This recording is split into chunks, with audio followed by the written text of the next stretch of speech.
भारत अपनी जनसंख्या की वजह से दुनिया की सबसे बड़ी मार्केट्स में से एक है। यहाँ कोई कंपनी अगर सफल हो जाती है तो वो बहुत ही कम समय में मार्केट कैप और कमाई के मामले में दुनिया की बड़ी बड़ी कंपनीज को टक्कर देने लगती है। जो लोग मार्केट कैप के बारे में नहीं जानते उनको बता दूं कि मार्केट कैप यानी कि मार्केट कैपिटलाइजेशन किसी कंपनी की मार्केट वैल्यू को कहा जाता है। जब कंपनी के टोटल नंबर ऑफ शेयर्स को कंपनी के एक शेयर की प्रेजेंट प्राइस से मल्टीप्लाई किया जाता है तब उनको उस कंपनी का मार्केट कैप पता लगता है। मार्केट कैप कई चीज़ों के लिए ज़रूरी होता है। इससे कंपनी के साइज का पता चलता है और यही वो चीज़ है जो इन्वेस्टर्स को कंपनी में इन्वेस्ट करने के लिए एक्साइट करती है। आज के इस वीडियो में हम भी इंडिया की सबसे बड़ी कंपनीज के बारे में बात करेंगे, जिनमें से कुछ का मार्केट कैपिटलाइजेशन तो कई देशों की जीडीपी से भी ज़्यादा है। तो आइए शुरू करते हैं मार्केट कैप के हिसाब से इंडिया की टॉप 10 कंपनीज। नंबर 10, भारतीय एयरटेल। इसकी शुरुआत 1995 में सुनील कुमार मित्तल ने की थी।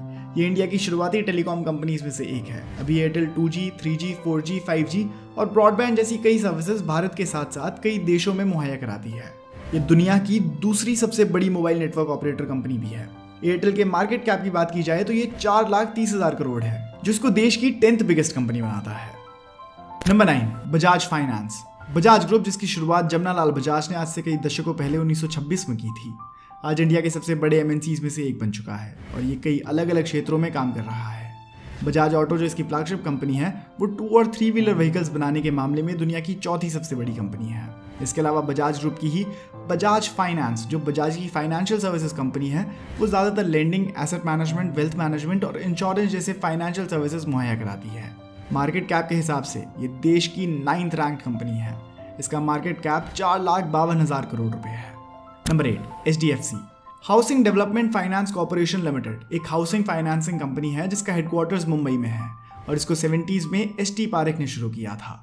ये होम लोन्स, मॉर्गेजेस और लोन्स अगेंस्ट प्रॉपर्टी में डील करती है, जो बेसिकली सभी हाउसिंग फाइनेंस के सेक्टर में आते हैं। ये हमारे देश की सबसे बड़ी HFC है, जिसके पास 40% से भी ज़्यादा मार्केट शेयर है। अभी दीपक पारेख इसके चेयरमैन हैं। आपको जानकर शायद हैरानी हो, पर इसका मार्केट कैप 4,55,000 करोड़ रुपए है, जिसको भारत की 8वीं सबसे बड़ी कंपनी बनाता है। नंबर 7, SBI यानी स्टेट बैंक ऑफ इंडिया के बारे में तो आप सब जानते ही होंगे। ये एक Indian multinational public sector bank है जो देश भर में फाइनेंस और बैंकिंग से जुड़ी अलग अलग सर्विसेज मुहैया कराता है। ये इंडियन सबकॉन्टिनेंट का सबसे पुराना कमर्शियल बैंक भी है। अपने 200 साल के इतिहास में जिस SBI को हम और आप जानते हैं, वो लगभग 20 बैंक्स के मर्जर और एक्विजिशन से बना है। वहीं अभी इसके मार्केट कैप की बात की जाए तो वो 4,57,000 करोड़ रुपए है, जिसे भारत के मोस्ट वैल्यूड बैंक्स में से एक बनाता है। Number 6, Hindustan Unilever. HUL यानी कि हिंदुस्तान यूनिलीवर लिमिटेड एक इंडियन FMCG यानी fast moving consumer goods company है। आप भले ही इसके बारे में ना जानते हो, पर आपने इसके प्रोडक्ट जरूर यूज किए होंगे। Axios, Lakme, Brooke Bond, Surf Excel, Vim आदि इसके फेमस प्रोडक्ट्स हैं जो कस्टमर्स में काफी पॉपुलर हैं। और HUL के एक स्टैटिस्टिक के अनुसार हर दिन 10 में से 9 भारतीय इस कंपनी का कोई ना कोई प्रोडक्ट जरूर यूज करते हैं, जो आम लोगों तक इसकी पहुंच दर्शाता है। इसकी शुरुआत 1931 में हिंदुस्तान वनस्पति मैन्युफैक्चरिंग कंपनी के नाम से हुई थी। आगे चलकर जब इसमें कई अलग अलग कंपनीज मर्ज हुई तो इसका नाम 1956 में हिंदुस्तान लिवर लिमिटेड कर दिया गया। जून 2007 में इसका नाम एक बार और बदला और हिंदुस्तान यूनिलीवर लिमिटेड हुआ। इसी नाम से आज हम इसे जानते हैं। अपने कई सालों के सफर में हिंदुस्तान यूनिलीवर ने कई ऊंचाइयां छुई हैं।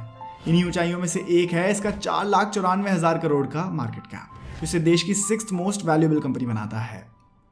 Number 5, ICICI bank. ICICI bank limited एक इंडियन मल्टीनेशनल बैंक और फाइनेंशियल सर्विसेज कंपनी है जिसका हेडक्वार्टर्स वडोदरा में है। इसकी शुरुआत 1994 में हुई थी और अपनी शुरुआत के बाद से ही ICICI बड़ी तेजी से आगे बढ़ा है। आज इसकी 5,000 से भी ज़्यादा ब्रांचेस भारत में हैं और इसके अलावा इसके करीब 15,000 से भी ज़्यादा ATMs देश के कोने कोने में मौजूद हैं।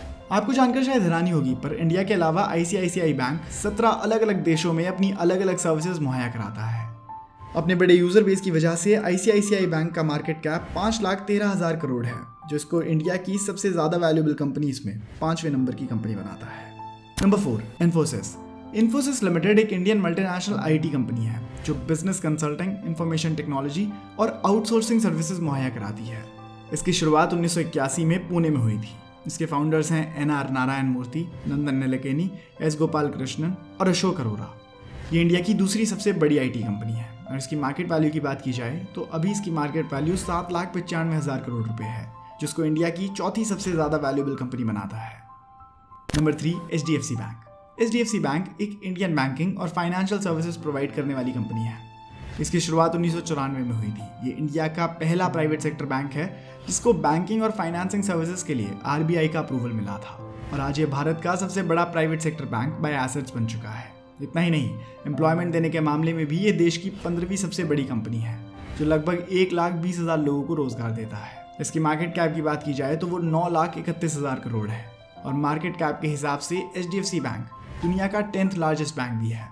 इस बैंक में सबसे बड़ी हिस्सेदारी HDFC की है, जिसके बारे में हम पहले भी बात कर चुके हैं, पर इस सब के बाद भी ये एक पूरी तरह से अलग बिजनेस के रूप में काम करता है। हाल ही में इन दोनों कंपनीज के मर्जर की बात भी चल रही है। मर्ज होने के बाद इनका नाम HDFC बैंक हो जाएगा। Number 2, TCS, Tata consultancy services, जिसको लोग TCS कहते हैं, एक इंडियन मल्टीनेशनल IT सर्विसेज और कंसल्टिंग कंपनी है।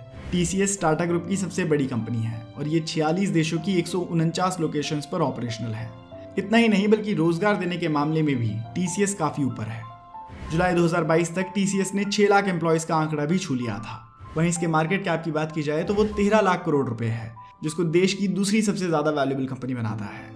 इसके अलावा ये दुनिया की सबसे ज्यादा वैल्यूएबल IT कंपनी भी है, और जिस तरह से IT सेक्टर चल रहा है उस हिसाब से इसकी मार्केट कैप अगले कुछ सालों में और भी बढ़ने को है। Number 1, Reliance industries. कई सालों से देश के सबसे अमीर व्यक्ति रहने वाले मुकेश अंबानी की रिलायंस इंडस्ट्रीज देश की सबसे ज्यादा वैल्यूएबल कंपनी है। इसको मुकेश अंबानी के पिता धीरू भाई अंबानी ने शुरू किया था। ये energy, petrochemicals, natural gas, retail, telecommunications, mass media और टेक्सटाइल जैसे कई अलग अलग सेक्टर्स में काम करती है। इसके अलावा ये देश की सबसे ज़्यादा प्रॉफिटेबल कंपनीज में से भी एक है। रेवेन्यू के हिसाब से भी ये देश की सबसे बड़ी कंपनी है। इतना ही नहीं, ये इंडिया के एक्सपोर्ट्स का 8% हिस्सा एक्सपोर्ट करती है।